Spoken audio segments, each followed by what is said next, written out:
नाज़रीन अस्सलाम वालेकुम। इस्लामाबाद में सियासी अफवाहों का एक बाज़ार गर्म है और वो अफवाहें ये कह रही हैं कि शरीफ ख़ानदान, जरदारी ख़ानदान और मौलाना फजल रहमान ने ये फ़ैसला किया है कि इमरान खान के चैलेंज को कबूल करना है, इमरान खान से लड़ना है, उन्हें शिकस्त देनी है। असम्बलियाँ किसी सूरत डिज़ोल्व नहीं हो सकती, हुकूमत जो है अपनी मुद्दत को मुकम्मल करेगी।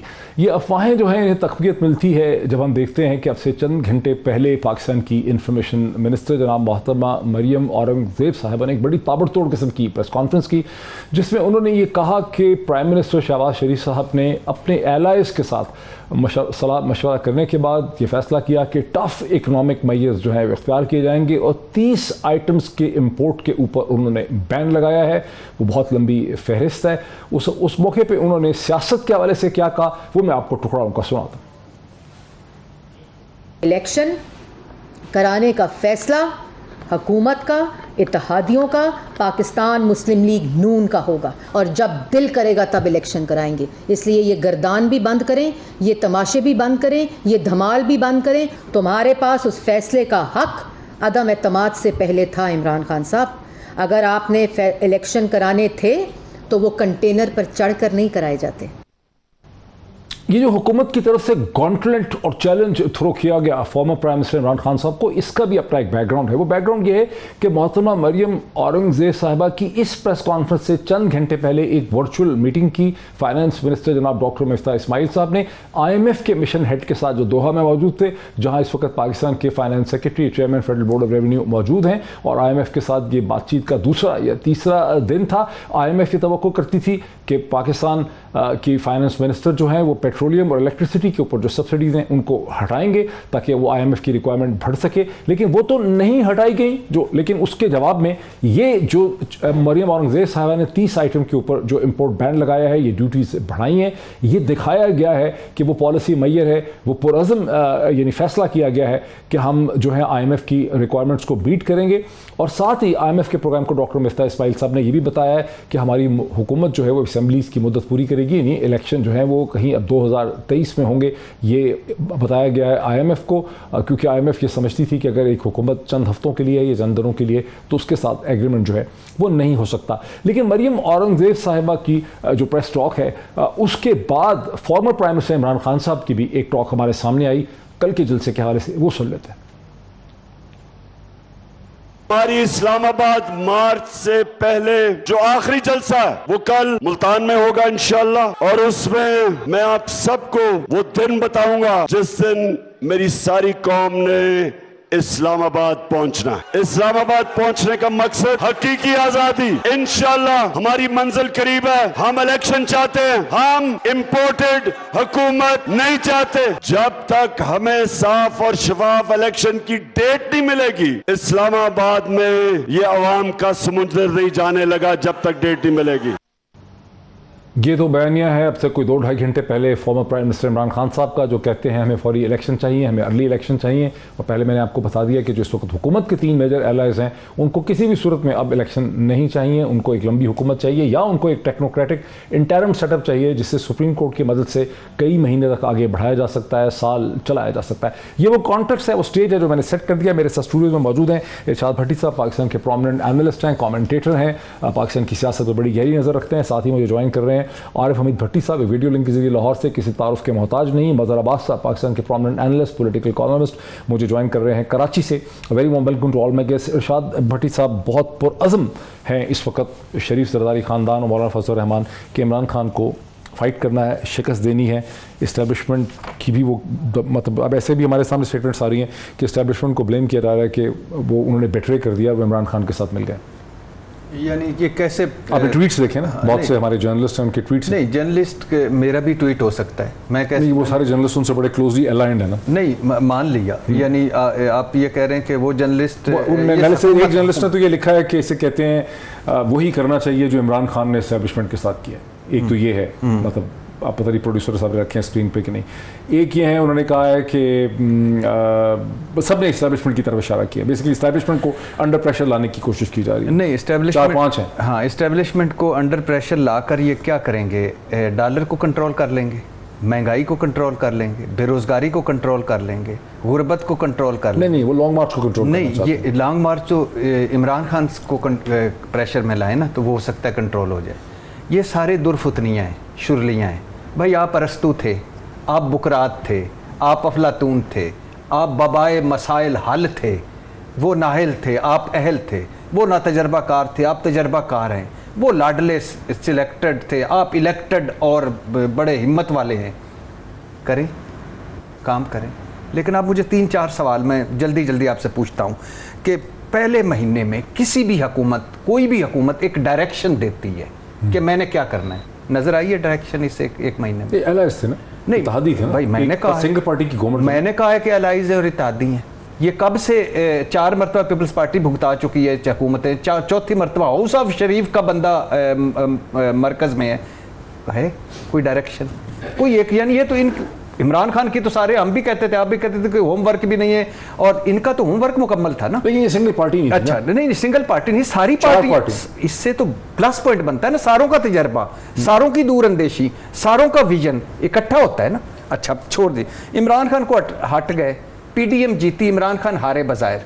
क्या ये जीते हुए लगते हैं कि ये इनकी बॉडी लैंग्वेज लगती है जीती हुई? भागे भागे कभी यूं जा रहे हैं इंसान। मरियम औरंगज़ेब ने जो अभी प्रेस टॉक की है, छोड़ दीजिए सर, बड़ी सख्त उनकी बॉडी लैंग्वेज थी सर, वो छोड़ दीजिए, वो रहने दीजिए, मैं उनकी बात कर रहा हूँ जो मैटर करते हैं। ये आगे हम गुलाम इब्ने गुलाम हैं, इनको छोड़िए। ये 2 हुकूमतें खैर से, लंदन हुकूमत, इस्लामाबाद हुकूमत, मिफ्ता इस्माइल, इसहाक डार, नवाज शरीफ, इसहाक डार साहब ने तो मिफ्ता इस्माइल पे तनकीद कर दिया। उन्होंने कहा मिफ्ता इस्माइल ने फैक्ट्री चलाई है, वो माहिर माइशात। अल्हम्दुलिल्लाह, ये शहबाज शरीफ साहब को नहीं पता था, ये सिर्फ इसहाक डार साहब को पता था, जिनका हमने जुर्माना बढ़ा IMF को, गलत फजिंग पे, गलत आदादोशुमार पे। छोड़ दीजिए, बड़े बड़े फैसले, मुश्किल फैसले, क्या इनमें सलाहियत नज़र आ रही है कि वो फैसले ले सकते? मुश्किल घड़ी है उनके लिए। मैं ऐसा इसमें अच्छा दो जुमले से, अब ये स्पीड, शहबाज स्पीड कहाँ गई? अब सारा तजर्बा कहाँ गया? अब सारा वो जो मुल्की मसाइल का हल कहाँ गया? हम आएंगे, डॉलर वैसे, लोड शेडिंग वैसे, सारा कुछ वैसे। आप नहीं समझ रहे कि ये जो डिटर्मिनेशन का मुजाहरा किया 48 घंटे के 16 मशवरे के बाद, इस पे ये स्टैंड करेंगे? आपको क्या लगता है? सर ये लग इस तरह रहा है कि इमरान खान के हाथ में डंडा है। हाँ। ये आगे आगे भाग रहे हैं, जो आहिस्ता होता है पीछे से डंडा मारता है, वो आगे निकल जाते हैं। और इन सारों का हल, वाहिद हल है फ्रेश मैंडेट। अच्छा, इंतखाबात। मज़हर अब्बास साहब, इरशाद भट्टी साहब तो समझते हैं कि अब इसका हल फ्रेश मैंडेट है, इलेक्शन है। और मैंने देखा कि आज बार में जो अपना इदारिया लिखा, उसमें भी शहबाज शरीफ हुकूमत को ये एडवाइस किया कि अगर आपको टफ इकनॉमिक मेजर्स आप करेंगे, एंटी पॉपुलस मेजर करेंगे, तो उसकी कीमत आपको सियासी तौर पे अगले साल भी जाकर चुकानी पड़ेगी। तो बेहतर यही है, ज़्यादा बेहतर यह है कि आप असेंबली डिज़ोल्व करें, इलेक्शन करें। लेकिन आपने देखा कि कोई तकरीबन 48 घंटे का जो सुलह मशवरा है तमाम इत्तेहादी जमातों का, उसके बाद जो ऐलान किया गया है वो यही है कि भाई हमने असेंबलियाँ नहीं तोड़नी है, इलेक्शन नहीं करवाने हैं, और ये हुकूमत चलेगी। और IMF को भी कह दिया गया है कि ये हुकूमत अपनी मुद्दत मुकम्मल करेगी। शुक्रिया मोहित। देखिए, अगर वो अभी इलेक्शन का ऐलान कर देते हैं तो इससे गवर्नमेंट की पार्टीज़ के पास के हाथ में क्या आएगा? ऑलरेडी अगर जो सिचुएशन है, इकोनॉमिक सिचुएशन है, वो तो बहुत ख़राब है। तो जब आपने एक सिचुएशन फेस कर ही ली है, तो इस वक्त आप टफ मेजर्स लें, और टफ मेजर्स ऐसे लें जिससे एक आम आदमी मुतासर ना हो। होता तो हमेशा ही है आम आदमी मुतासर, ये तो हम वैसे ही कहते हैं, लेकिन आप मेजर्स लें और फिर 6 महीने बाद एनालाइज करते हैं। आप ये देखते हैं कि ये कॉन्फ्रंटेशन की तरफ जाएंगे? आप ये समझते हैं कि हुकूमत कॉन्फ्रंटेशन पे जाएगी, क्रैकडाउन पे जाएगी? देखिए मोहित, मेरा पहले दिन से ये कंसीडर्ड ओपिनियन है कि वोट ऑफ नो कॉन्फिडेंस एक गलत मूव थी। मैंने इस पे लिखा भी है, ये मैं आज भी इस पे कन्विंस्ड हूँ कि वोट ऑफ नो कॉन्फिडेंस करके जो ये तमाम जमातें हैं, इन्होंने अपने पैरों पे कुल्हाड़ी मारी। लेकिन आज की सिचुएशन में 1 महीने बाद जब एक ऐसी इकोनॉमिक सिचुएशन आपके सामने आ गई है, तो इस मौके पे अगर आप असेंबली तहलील करेंगे, तो पहली चीज़ आप इमरान खान के बुनियादी मुतालबे को तस्लीम कर रहे हैं। दूसरी चीज़, इकोनॉमिक सिचुएशन तो उतनी ख़राब है। तीसरी चीज़, इमरान खान की अपनी पूरी इलेक्शन कैंपेन तो ऑलमोस्ट कंप्लीट हो गई। अब तो वो कल ऐलान करेंगे कि हम लॉन्ग मार्च कर रहे हैं। और इमरान खान, पाँचवीं चीज़, इमरान खान का जितना वर्कर है वो सब सड़कों पे है वो चार्ज है, मोटिवेटेड है। इमरान खान का वोटर मोटिवेटेड है, ये सब चार्ज है। कल अगर असेंबली डिसॉल्व करते हैं तो जो PMLN, पीपल्स पार्टी और दीगर का वर्कर है वो ऑलरेडी डिमोरलाइज है, वो मजीद डिमोरलाइज होगा। तो अब आपके पास एक सिचुएशन ऐसी है कि जहां आपकी चॉइस ये क्या करेंगे? अगर मैं यही कह रहा हूं कि अगर फर्ज करें आप आज मेजर्स लेते हैं, कोई टफ मेजर्स लेते हैं और 6 महीने में आप सिचुएशन को इम्प्रूव करते हैं और 6 महीने बाद आप रिलीफ देते हैं लोगों को। ये याद रखें, हमेशा जो भी गवर्नमेंट होती है, जो अपना टेन्योर कंप्लीट करती है, उसका आखिरी बजट हमेशा ऐसा होता है जिसमें रिलीफ मिलता है लोगों को। तो आप, अगर आपकी पॉलिसी ये है कि आप आगे चल के रिलीफ देने की पोजीशन में हैं, तब तो आप इस पे जाएं। ये इस वक्त तो या तो फिर आप शिकस्त तस्लीम कर लें, अपना सारा ये जो भी हुआ उसको तस्लीम करें और लेट इलेक्शन होते हैं, जो भी जीतता है वो अलग बात है, इलेक्शन की अपनी डायनेमिक्स होती हैं, लेकिन इस वक्त इलेक्शन कराना कम से कम इन इत्तेहादियों के लिए सुसाइडल होगा। इनको सूट नहीं करता है। बड़ा अच्छा एक्सप्लेन कर दिया मज़हर अब्बास साहब आपने। आरिफ हमीद भट्टी साहब, मज़हर अब्बास साहब की जो बात मुझे समझ आई है वो ये कह रहे हैं कि ये जो कोएलिशन पार्टनर्स हैं ये एक ऐसी सूरत हाल में फंस गए हैं, एक गैर दानिशमंदाना सूरत हाल में, अनवाइज सिचुएशन में फंस गए। इस मौके पे अगर ये असम्बलियाँ डिसॉल्व करते हैं, ये इमरान खान की बात मानते हैं, तो ऐसा लगेगा कि इन्होंने इमरान खान और तहरीक इंसाफ के सामने हथियार फेंक दिए हैं, सरेंडर कर दिया है, जिससे इनकी सियासत को नुकसान होगा। इसलिए तो ये तो फिर अब ये कोशिश करेंगे कि टफ मेजर्स लें, इकनॉमिक मेजर्स लें, अमेरिका और IMF की मदद से पूरा साल सवा साल पूरा करें, उसके बाद आवाम को खुश करें। आपका क्या इस पर रद्द-ए-अमल? बिस्मिल्लाहिर्रहमानिर्रहीम। देखें, इमरान खान की बात क्यों माने हमजा शहबाज? क्या वो हमजा शहबाज के इमरान खान के स्टूडेंट है 5वीं जमात के? आज आपने होमवर्क नहीं किया, हाथ ऊपर करो 5 minute. This is not proper way यार। इस तरह क्या PDM की 11 जमातें कहती रही इलेक्शन कराओ, इमरान खान ने करा दिया? इस तरह नहीं होता। इलेक्शन है, ये कोई समोसा नहीं लेना कि दुकान पे भाई मैं चटनी भूल गया था दोबारा लेने आया हूँ। उससे पहले आपने सवाल चलाया मोहतरमा मरियम औरंगजेब साहबा का। उन्होंने कहा इलेक्शन उस वक्त करवाएंगे जब हमारा पेट चाहेगा, और माफ़ी चाहता हूँ दिल चाहेगा, क्योंकि हम तो हुकूमत में आते हैं पेट भरने के लिए। हालांकि इलेक्शन आइन और कानून के मुताबिक चाहते हैं करवाए जाते हैं, पेट की ख्वाहिश के नहीं। पेट तो दोज़ख की आग ही भरेगी अगर वो वैसा लाल से नहीं भरी। दूसरी बात, इमरान खान साहब इलेक्शन कोई भी नहीं कराएगा, करवाया जाएगा। परसों रात आपके इर्द गिर्द होने वाली ये कमेटी मीटिंग बड़ी सरगर्म रही। उंगली उठाने वालों की तरफ उंगलियां की गई, उंगली उठाने वाले की तरफ उंगलियां की गई। इमरान खान साहब ने अब फैसला कर लिया है कि कल आखिरी जलसा होगा, उसके बाद जाएगा। नून लीग मौलाना फजलुर रहमान साहब और जरदारी साहब ने कहा हमने इलेक्शन नहीं कराना। जिस तरह इमरान खान ने पिछले साल अक्टूबर में हालात ख़राब किए थे, नून लीग ने परसों उसका आगाज़ कर दिया। और आज आप वो लगड़ बगड़ जो सियासी जमातों के दानश्वर हैं उनके ट्वीट निकाल के देख लें, आपको अंदाज़ा हो जाएगा ये टकराव की तरफ जा रहे हैं। जी, मैंने इशारा किया उनके ट्वीट्स की तरफ, भट्टी साहब मान नहीं रहे। मैंने उन ट्वीट्स की तरफ इशारा किया, वो बड़े सख्त किस्म के ट्वीट थे। और ये नहीं, वो ट्वीट लफ्ज़ किसी और के थे, लिखे किसी और ने थे। बदकिस्मती ये है, जिसे जज से ज़्यादा गैर जानिबदार होना चाहिए, जिसे सहाफ़ी कहते हैं, वो पार्टियों के आलाकार बन चुके हैं, उनके प्यादे बन चुके हैं। और खैर ये उनकी अपनी मर्ज़ी। ये नवाज शरीफ इलेक्शन नहीं कराएगा। आज शहबाज शरीफ साहब ने जो ऐलान करना था, ख़ताब करना था, उसमें एक धुआंधार टारगेट था। नवाज शरीफ की गालबन 7:15 बजे और पाकिस्तान का उधर लंदन का टाइम गालबन 2:45 था। उसके बाद वो ख़ताब मंसूख किया गया। अब डिपेंड करता है आग लगाने के लिए। आप कह रहे हैं नवाज शरीफ साहब की शहबाज शरीफ साहब से बात हुई है? नवाज शरीफ साहब की शहबाज शरीफ साहब से बात हुई है, उसके बाद आप ये कह रहे हैं कि शहबाज शरीफ साहब ने कौम से खिताब का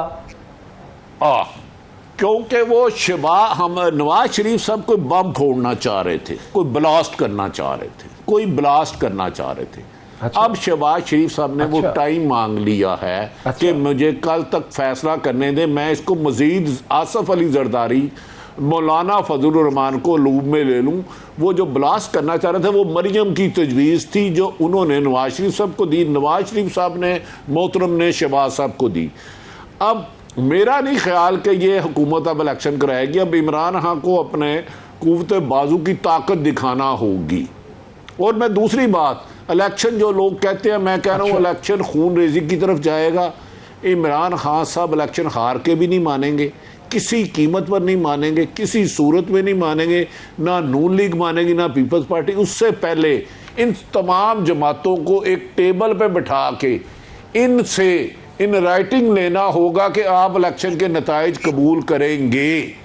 अदरवाइज जितनी मुखालफतें हो चुकी हैं, मुझे इलेक्शन होता हुआ नज़र नहीं आता। अगर किसी की ख्वाहिश है या हो भी रहा है तो मुझे नहीं नज़र आता जितने हालात कशीदगी की तरफ जा रहे हैं।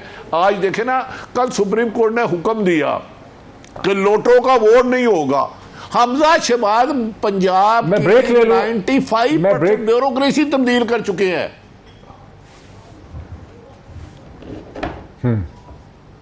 बिल्कुल सही है, आपने बिल्कुल सही कहा। मैं एक ब्रेक ले लूं, भट्टी साहब का कहना यह है कि इलेक्शन में ना तो कोई अपनी हार को मानेगा, ना कोई दूसरे की जीत को तस्लीम करेगा। इलेक्शन भी बड़े प्रॉब्लमेटिक हो जाएंगे। लेकिन पाकिस्तान के आइन के तहत और सुप्रीम कोर्ट के फैसलों के तहत किसी इंटरिम सेटअप को 90 दिन से ज़्यादा की तवालत जो है वो नहीं मिल सकती है। इस पर मज़ीद बात करते हैं एक ब्रेक के बाद। नाज़रीन, वेलकम बैक। पाकिस्तान की सियासी सूरत हाल बहुत दिलचस्प है, बड़ी ख़तरनाक भी है। 3 पाकिस्तान के इंतहाई प्रोमिनेंट पॉलिटिकल एनालिस्ट मेरे साथ हैं और वक्फे से पहले इरशाद भट्टी साहब आपकी तरफ आता हूँ।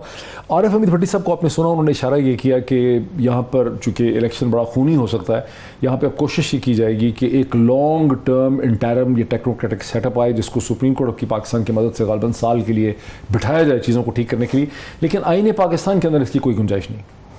भाईजान, आपको पता है हम कहाँ पहुँचे हुए हैं बहैसियत मुल्क? 200 से डॉलर्स 205 पे तक डॉलर पहुँच गया है। महंगाई, बेरोज़गारी, गुर्बत कहाँ पहुँच गई है? यूएई, चीन और सऊदी अरब ने झंडी दुआएं दी हैं कि जा बाबा तेरा अल्लाह तेरे पे फजल करे। हमारा ख़ानदानी मराशम है, हम तो उनके जफियाँ डालते हैं। बल्कि उन्होंने ये कहा कि ये हमारे जो आज आप हरावल दस्ता जो इसका हरावल दस्ता है, ये जिनके ट्वीट आ रहे थे, ये जब ये सऊदी अरब जा रहे थे तो वो इस तरह ट्वीट कर रहे थे कि उन किंग ने और वलीद ने तो कहना कि आप क्यों आते थे, मकसूद चपड़ासी को भिजवा देते, हम उसके अकाउंट में पैसे जमा करवा देते। आप ऐसे कष्ट किया आने का, सब बताएं क्या देना है। वापस आए झंडी। दूसरी बात, झंडी दुआएं दे रहे हैं आपके जो दोस्त हैं। स्टेट बैंक से अगर आप दोस्तों के कर्जा निकालें तो पैसे निकालें तो बाकी 3 अरब डॉलर रह जाते हैं। वो इसीलिए कह रहे हैं ना, जो भट्टी साहब कह रहे हैं कि इलेक्शन नहीं हो सकते क्योंकि सूरत हाल ये है। और एक इंटरिम सेटअप को जिसके लिए ग़ालिबन हफीज़ शेख साहब आए हुए हैं, वो एक लॉन्ग टर्म बिठाया जाएगा, सुप्रीम कोर्ट से उसकी परमिशन ली जाएगी, साल के लिए बिठा देंगे। मैं अब कह रहा हूँ भाईजान, खुदा के लिए मुझे टेक्निकल चीज़ें कि इलेक्शन कमीशन साहब बहादुर कह रहा है मरदमशुमारी भी होनी है, हमने हल्का बंदियाँ भी करनी है, हमने फलां भी करना है। IMF इनके बकौल कहानी सुनाई जा रही है कि IMF कह रहा है कि अगर आपकी गवर्नमेंट ही कोई नहीं 3 महीने की तो हम डील कैसे करें, छोड़ दें इसको भी। और नवंबर तकर्री जिसके लिए सारा मेला लगा हुआ है, ये सारे पहुंचे हुए बुजुर्ग इकट्ठे हुए नवंबर तकर्री के लिए, वो भी सामने है। लेकिन इशू बुनियादी तौर पे ये है कि ये नहीं चल पाएंगे, ये नहीं कर पाएंगे, ये हुकूमत नहीं कर सकते। इनकी बात ही नहीं कर रहे भट्टी साहब। हाँ, भट्टी साहब ये कह रहे हैं कि इंटरिम सेटअप आएगा, बजाय 90 दिन के वो 9 महीने ये साल बैठेगा। मैं कह रहा हूँ कि बहुत अच्छा है। अगर श्रीलंका, मैं माजरत के साथ सारे जमहूरियत पसंदों से, श्रीलंका इस हाल को क्यों पहुँचा? अपोजिशन और हुकूमत लड़ी जा रही थी और जो उनकी आर्मी थी या उनकी इस्टेब्लिशमेंट थी वो गैर पॉलिटिकल होकर साइड पे बैठी हुई, न्यूट्रल हो गई थी। और उसमें फिर फाइनली 3rd फ्लोर से PM को आवाम से रेस्क्यू किसने किया? फौज ने। श्रीलंका में आज क्या होगा है, वहां लंबी लंबी कतार। तो आप ये कह रहे हैं खुदा के लिए, ये मैं सबसे पहले तो सर मैं भूल जाऊं, सुप्रीम कोर्ट साहब का शुक्रिया, चीफ जस्टिस साहब का शुक्रिया और जस्टिस मुज़ाहिर अली अकबर नकवी साहब, मुज़ाहिर अली अकबर नकवी साहब का शुक्रिया कि उन्होंने आल बचाओ, माल बचाओ और खाल बचाओ के आगे बंद बांधा।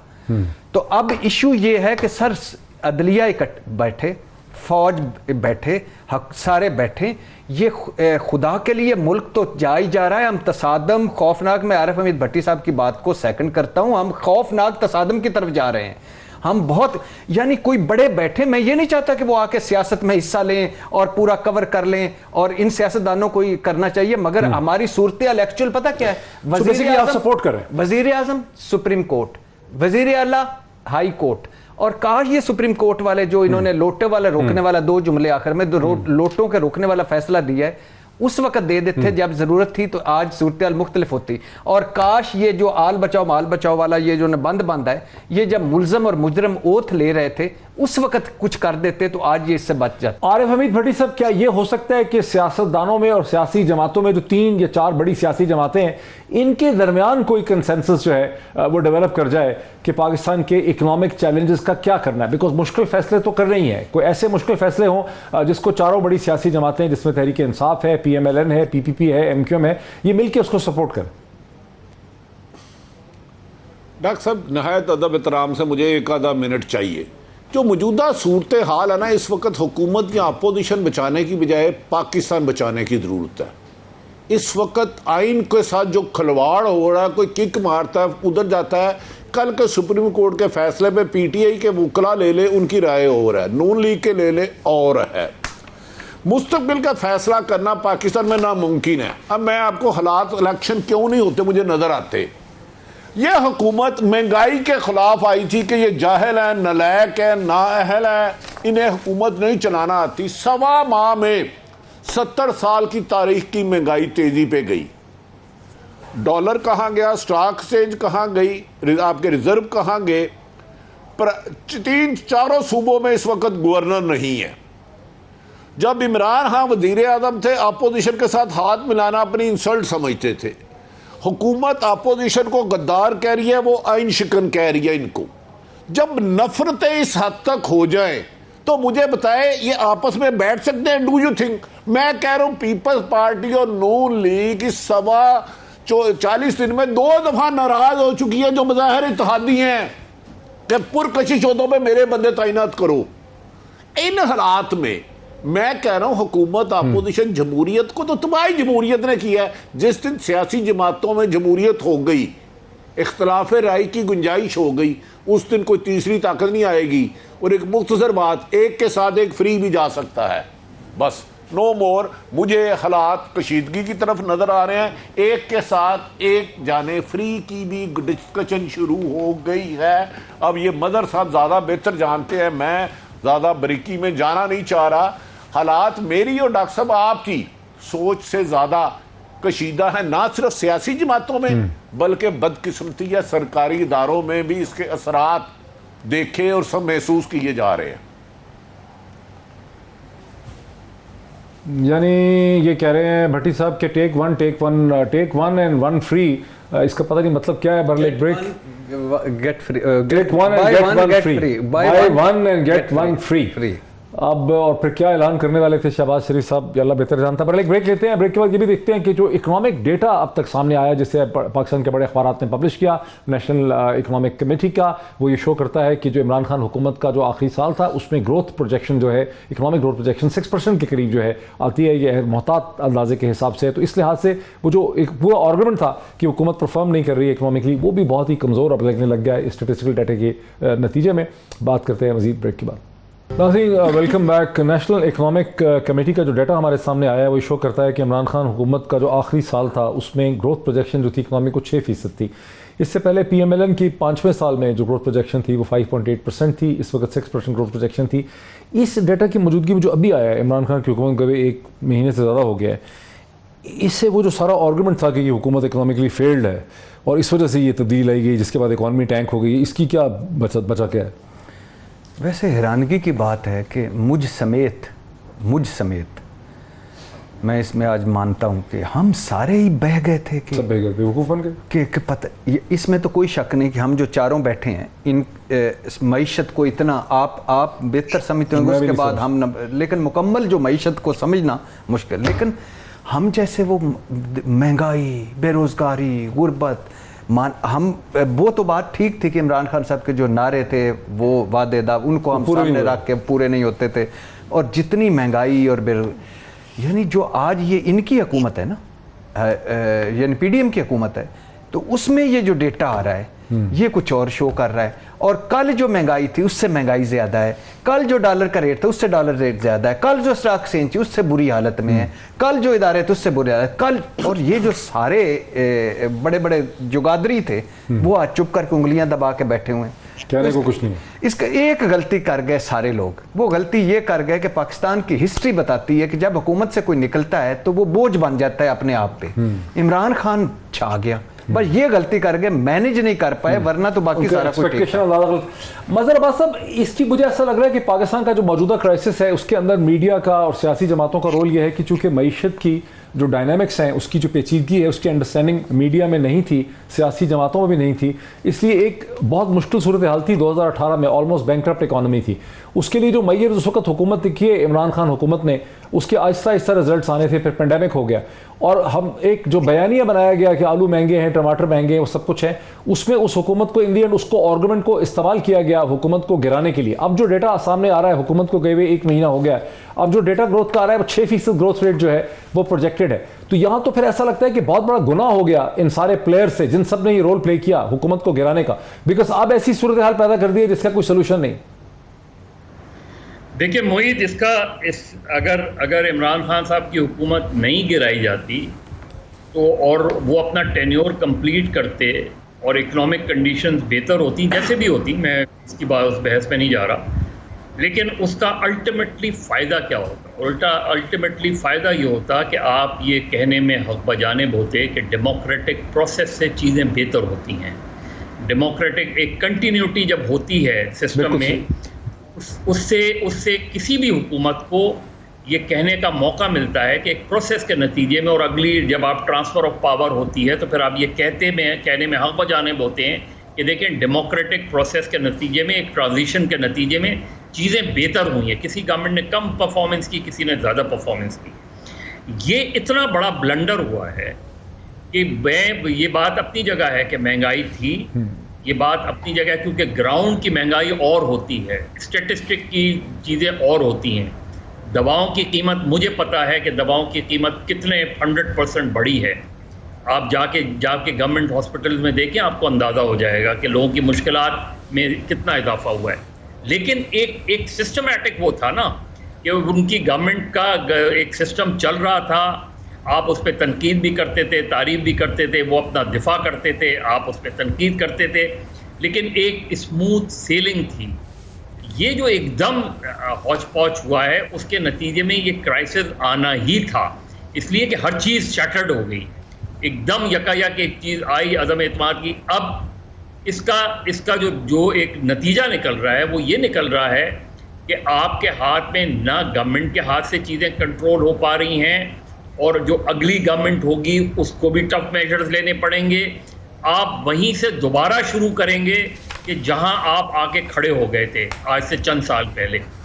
तो मेरा ख्याल है ये पॉलिटिकल विजन की कमी थी, माजरत के साथ, चाहे वो जरदारी साहब हों, चाहे शरीफ हों, चाहे मौलाना हों, चाहे उनके पीछे वो कुव्वतें हों कि जिनके झगड़े की वजह से ये सारी चीज़ें सामने आई हैं। लेकिन एक मेरे एज अ डेमोक्रेट, जो हमेशा से डेमोक्रेसी को सपोर्ट करता हूँ और उस पर स्टैंड करता हूँ, जो हमेशा से सिविलियन सुप्रीमेसी को सपोर्ट करता हूँ और उस पर स्टैंड करता हूँ, ये डेमोक्रेसी को नुकसान हुआ। जो अदम एतमाद की तहरीक आई है, इसका सबसे ज़्यादा नुकसान एक जमहूरी अमल को हुआ है, एक जमहूरियत को हुआ है, जमहूरी प्रोसेस को भी हुआ है और रियासत को भी हुआ, माशरे को भी हुआ। आरिफ हमीद भट्टी साहब, ये लास्ट वर्ड्स ऑन इट कि अब ऐसा लग रहा है कि ये सारे प्लेयर्स जो थे, जो सियासी प्लेयर्स थे, जो गैर सियासी प्लेयर्स थे, इनका ना कोई विजन था, ना कोई अंडरस्टैंडिंग थी। इन्होंने एक बहुत कॉम्प्लेक्स प्रोसेस को डिसरप्ट करके पाकिस्तान की मईशत को तबाह कर दी। डॉक्टर साहब, अदब एहतराम से महंगाई की वजह से हुकूमत नहीं गिराई गई, मैं एतराज़ करता हूँ इस पर। मौजूदा हुकूमत जो है, इन्हें डर था कि वो अरबों रुपए की करप्शन में मुलव्वस है, इनको सजाएं हो जाएगी, और इमरान खान साहब रहते हैं तो नवंबर में ऐसा फैसला करेंगे कि 2028 का इलेक्शन की उनकी जेब में आ जाएगा। महंगाई ना कल के हुक्मरानों का इशू था, ना आज का इशू है। महंगाई हम गरीबों पे बम फटते रहने हैं। ये सच है कि आज बढ़े या कल बढ़े, पेट्रोल की भी कीमत बढ़ेगी, बिजली की कीमत बढ़ेगी और महंगाई रोज बरोज इजाफा होगा। लेकिन अदम बर्दाश्त, एक दूसरे से नफरत, दूरियां ऐसी कर दी गई हैं कि अब आइन और कानून की बजाय इनको कंसेंसस से करा के किसी नतीजे पे पहुंचना ही बहुत बड़ा चैलेंज है। मैं नहीं समझता कि ये हालात नॉर्मल स्टेज भट्टी साहब कौन कराएगा अगर सभी, लेकिन भट्टी साहब अगर सारे ही प्लेयर्स गैर दानिशमंदाना है, क्योंकि गुज़िश्ता 10 हफ्तों में जो कुछ हुआ उससे ये पता चला कि सियासी, गैर सियासी, मीडिया, सारे ही प्लेयर्स गैर दानिशमंदाना है, यहाँ कोई वाइस प्लेयर तो है ही नहीं। तो कौन है जिसको आप देख सकते हैं कि वो बड़ा वाइज और अक्लमंद है? यहाँ तो कोई नजर ही नहीं आ रहा अक्लमंद। देखें, आपने 100% का बदकिस्मती है, सियासी इदारे भी अपने मफाद देख रहे हैं और सरकारी अदारे भी अपनी ज़ात देख रहे हैं, अपने अदारे का एहतराम नहीं देख रहे कि अदारे का एहतराम किस में होगा। उनकी जिद अना, उनके फैसले, उनकी ख्वाहिशें मुल्क के आइन और कानून पर हावी हो चुकी हैं और यही सियासतदानों का रवैया है। अगर मुझे हुकूमत मिले तो जायज़, बाकी सब कुछ धांधली। मुझे बताएं, आज तक किसी ने हारे हुए ने इलेक्शन तस्लीम किया है? तो आगे भी डॉक्टर साहब, डू यू थिंक इन्हें बैठा के कंसेंसस करना होगा, वरना अदरवाइज मैं कोई अच्छे हालात नहीं देख रहा। अल्लाह रहम करे इस मुल्क पे। मुझे तो इन लोगों से कोई उम्मीद नहीं। यही इमरान खान सुप्रीम कोर्ट को बुरा भला कहते थे 12 बजे, कल जब उनके खिलाफ आया तो आज वो उसको अच्छा कहने लग पड़े। इधर तो हर बंदा कहता है मैं ठीक हूं, बाकी सारा पाकिस्तान झूठा है। बिल्कुल सही। ऐसे में हम सबको इस्लाह करना होगी। शॉर्ट लिव्ड मेमोरीज हैं। ये लास्ट कमेंट जनाब इसे कहते हैं इरशाद भट्टी साहब, अब फिर हल क्या निकलेगा? हल इलेक्शन है, फौरी इंतखाबात। इस सारे मसाइल का हल फौरी इंतखाबात, इस सियासी अदम इस्तेकाम का हल फौरी इंतखाबात, इस कन्फ्यूजन का हल फौरी इंतखाबात। आप अंदाज़ा करें, मरकज़ में 2 हुकूमतें, लंदन और इस्लामाबाद, पंजाब में आइनी बहरान, सिंध में वो वजारतों पे झगड़े, बलूचिस्तान में अदम इस्तेकाम, आधी कौम सड़कों पर, एक आइन शिकन, एक गद्दार, सारे कह रहे हैं फौरी इंतखाबात। और फौरी इंतखाबात के अलावा कोई हल नहीं है। ये बहस आपने हमारी देखी। तमाम मेहमानों का बहुत शुक्रिया। आज इतना ही, फिर आपसे अगले हफ्ते मुलाकात होती है। बहुत शुक्रिया।